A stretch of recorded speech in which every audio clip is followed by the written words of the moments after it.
예, 안녕하십니까. 저는 한국교통연구원의 강경표라고 합니다. 오늘 제가 말씀드릴 내용은 자율주행의 현재와 미래에 대한 주제를 가지고 말씀을 드리도록 하겠습니다. 우선 자율주행이라든가 항공 모빌리티라든가 또는 퍼스널 모빌리티라든가 이런 신개념의 모빌리티의 어떤 세계 시장 측면에서 본다고 하면 크게 세 개의 핵심 기술과 세 개의 필요 조건으로 나눌 수가 있는데요. 먼저 세 개의 핵심 기술은 커넥티비티, 오토메이션, 쉐어링. 즉 커넥티비티는 연계성, 오토메이션은 자동화, 쉐어링은 공유화. 이 세 개의 기술이 핵심 기술이라고 할 수가 있습니다. 특히 여기에서 연계성이라는 커넥티비티는 오토메이션이 쉐어링이 되고 또 쉐어링이 오토메이션, 즉 자동화가 되기 위한 필수 조건으로 아주 중요한 인프라라고 할 수가 있습니다. 우측에 보시면 교통체계는 크게 이용자, 그 다음에 인프라, 센터 이 세 개의 상호 유기적인 관계를 통해서 지능적 상호작용, 즉 인터렉추얼 또는 인텔리전트 인터랙션이라는 상호작용에 의해서 최적의 교통 서비스, 즉 모빌리티 서비스를 제공하게 되는데요. 이러한 세 개의 구성 요소의 유기적인 연계체계의 핵심이 되는 게 커넥티비티라고 보시면 되겠습니다.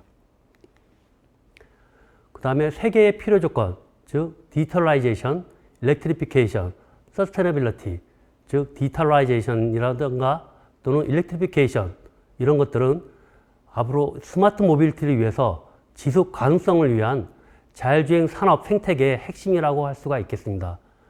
특히 일렉트리피케이션을 합쳐서 보통 KASE, 즉 케이스라는 측면에서 스마트 모빌리티의 정책이 추진될 수 있다는 점은 매우 중요한 시사점이라고 할 수가 있습니다. 보시는 바와 같이 세 개의 필수 기술과 또 세 개의 필요 조건이 어우러져서 특히 대중교통 같은 경우 자율주행은 모빌리티 전환의 가장 핵심이 되는 그런 기술과 정책이 융합이 될 수 있는 그런 요소들이라고 할 수가 있겠습니다. 그럼 좀 더 국수적으로 들어가서 대중교통 측면에서 국내에서 진행되고 있는 자율주행의 현재 주소를 말씀드리도록 하겠습니다.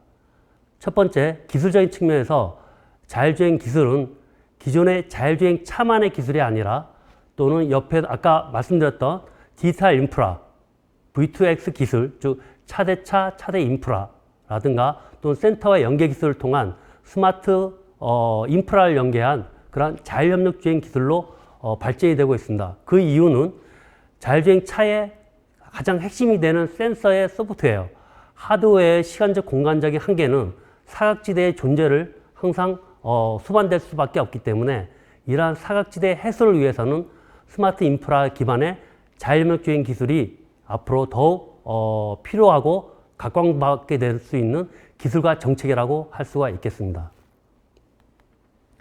두 번째는 정책 측면인데요. 그림을 보시는 바와 같이 왼쪽 같은 경우에는 개인 소유의 자율주행 서비스를 얘기하는 거고 오른쪽 같은 경우에는 서비스를 이용하는 대중교통 측면에서의 자율주행 서비스라고 할 수가 있겠습니다. 이 두 개를 비교해 보면 개인 소유의 자율주행은 항상 책임이 뒤따를 수밖에 없습니다. 물론 기계적인 자율주행이 상용화되면 일부의 책임은 제조사가 갖고 있을 수 있지만 레벨 3라든가 레벨 4 단계에서는 여전히 이용자, 즉 차량에 소유하고 있는 그런 이용자 측면의 책임은 항상 수반될 수밖에 없습니다.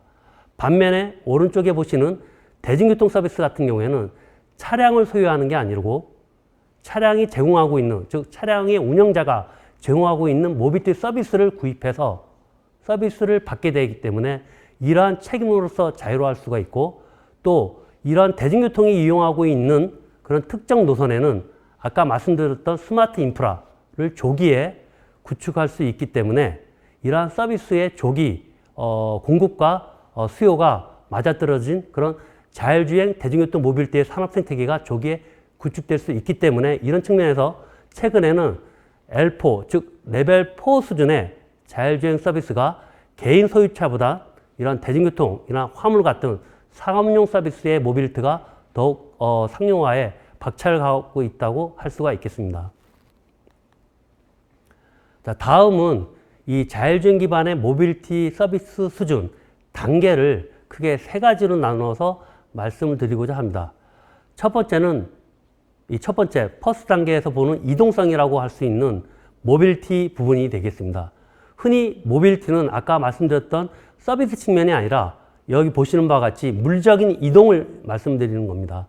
즉 오리진 데스티네이션, 기종점에 사람이라든가 또는 재화의 그런 물리적인 이동이 첫 번째 단계의 모빌리티라고 할 수가 있겠습니다.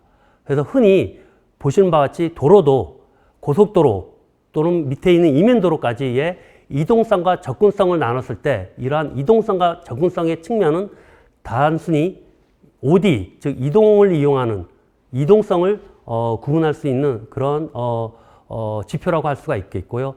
밑에 보시는 이 퍼스트 모빌리티, 즉 첫 번째 단계에서의 그 무빙이란 것도 핵심이 되는 것은 사람이 아닌 서비스가 아닌 차량 중심의 도로의 어떤 물리적인 이동이라고 할 수가 있겠습니다. 그래서 이미 현재는 대부분의 도로의 어떤 효과라든가 내지는 타당성 평가 측면에서 보시는 바와 같이 어떤 서비스가 아닌 차량의 어떤 속도 또는 차량 중심의 교통량 이런 것들로 인해서 도로의 어떤 형평성이라든가 또는 타당성을 평가하는 게 첫 번째 모빌리티 단계라고 볼 수가 있겠습니다. 두 번째는 모바일이라고 제가 명칭을 했는데 이거는 뭐냐면은 최근에 각광을 받고 있는 마스를 생각하시면 되겠습니다. 즉 모빌리티 애저 서비스라는 모빌리티의 다양한 연계 통합이 되는 그런 서비스라고 할 수가 있겠는데요. 여기에 보시는 모바일이라는 것은 아까 그 모빌리티의 세 개의 핵심 기술이라고 할 수 있는 커넥티비티, 오토메이션, 쉐어링에서 이 커넥티비티의 핵심이 되는 서비스라고 할 수가 있겠습니다. 즉 기존에는 아까 퍼스트 모빌리티에서는 기종점을 단순히 물리적인 이동이라고 볼 수가 있겠는데 이 모바일이라는 것은 이동하는 중간에서도 연계되는 환경 하에서는 다양한 서비스를 즉 여러분들이 갖고 있는 어떤 모바일 서비스를 받는 SS라든가 또는 이메일 체크라든가 그런 이동 서비스를 포함하는 그런 모바일 서비스를 두 번째 단계의 모빌리티라고 볼 수가 있겠습니다. 세 번째 단계의 모빌리티는 머뉴버라고 말씀을 드릴 수가 있는데 흔히 교통에서는 이용자 측면에서의 균형, 즉 유저 이퀴빌리엄 상태에서 통행을 하게 되고 또는 운영자 관리자 측면에서는 시스템 오티마이제이션 측면에서의 운영 관리를 하게 됩니다. 이 유저 이퀴빌리엄과 시스템 오티마이제이션이 최적이 되는 즉 서비스의 최적화를 이룰 수 있는 그런 모빌리티 단계라고 할 수가 있겠습니다. 여기에서는 흔히 기존의 교통 계획을 한다거나 교통공학 측면에서 가정이 밑바닥에 깔려 있는 운전자는 주변에 있는 교통 상황을 전지전능한 상황에서 모두 알 수 있다는 가정이 밑바닥에 깔려가야 되고 또 시스템 운영자 측면에서는 시스템 운영하는 상황의 정보를 모두 알 수 있는 그런 상황이 돼야 됩니다. 이것은 미래, 즉 앞으로 2단계가 지난 미래의 모빌리티 단계가 할 수 있는 시스템 최적화를 측면에서의 이용자의 어떤 서비스 수준을 극대화시킬 수 있는 그런 단계라고 볼 수가 있겠습니다. 즉 이러한 세 번째 단계에서는 자율주행 차 측면에서 보시면 자율주행 차도 단순히 이동하는 공간이 아니라 서비스를 제공할 수 있는 그런 어떤 오피스 또는 어떤 워크스테이션 또는 쇼핑 다양한 어떤 목적 통행을 일부 또는 전부를 이용할 수 있는 그런 모빌리티 단계라고 할 수가 있겠습니다. 즉 세 번째 단계의 모빌리티는 개인 소유의 자율주행 차든 또는 라이드 쉐어링이라든가 카 쉐어링 같은 그런 자율주행 차든 간에 그 서비스를 이용하는 이용자는 개인 맞춤형 서비스를 최적화적으로 이용할 수 있는 제공을 받을 수 있는 그런 모빌리티 단계라고 이해하시면 되겠습니다.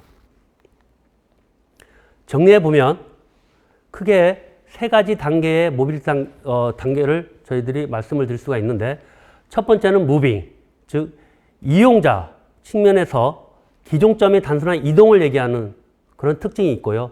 두 번째 무빙 플러스 모바일 측면에서는 서비스가 끊김없이 연계 통합시킬 수 있는 그런 능력, 어빌리티를 말씀을 드릴 수가 있겠습니다. 세 번째 모빌리티는 여기에 플러스 머니버, 즉 모든 상황을 이용자도 다 알 수가 있고 운영 관리자도 다 알 수가 있는 그런 교통 상황에서의 서비스를 최적화시킬 수 있는, 이 최적화는 개인 맞춤이 될 수가 있고 또 공유 맞춤이 될 수가 있고 또 자동화될 수 있는 그런 최적화된 그런 서비스를 제공할 수 있는 그런 단계라고 할 수가 있겠습니다.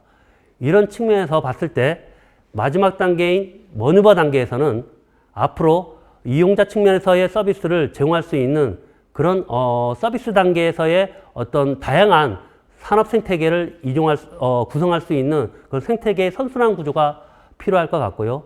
또 운영자 측면에서도 운영 관리가 하고 있는 대상 네트워크의 모든 이용자 또는 인프라, 센터에 연계 통합을 이뤄서 최적의 서비스를 극대화시킬 수 있는 그런 운영 관리를 할 수가 있는 그런 어떤 이상적인 모빌리티 단계를 이룰 수가 있을 거라고 생각합니다. 그래서 이 세 가지 단계에서 가장 핵심이 되는 두 번째, 세 번째 단계에서의 교통 측면에서의 평가도 앞으로는 차량 또는 어떤 이동하는 시간, 속도, 그런 어떤 기존의 재래적인 그런 전통적인 교통 지표가 아닌 이동하는 공간에서의 어떤 서비스를 받을 수가 있고 그것도 서비스가 어떤 측면에서의 목적 통해 경제 활동이 이루어질 수 있느냐에 따라서 평가가 이루어지는 그런 네트워크 차원에서의 교통평가가 필요할 거라고 생각을 합니다. 이상 제가 말씀드렸던 자율주행의 현재와 미래를 관통할 수 있는 모빌리티 차원에서의 어떤 세 가지 단계를 말씀을 드렸습니다. 이상 마치도록 하겠습니다. 감사합니다.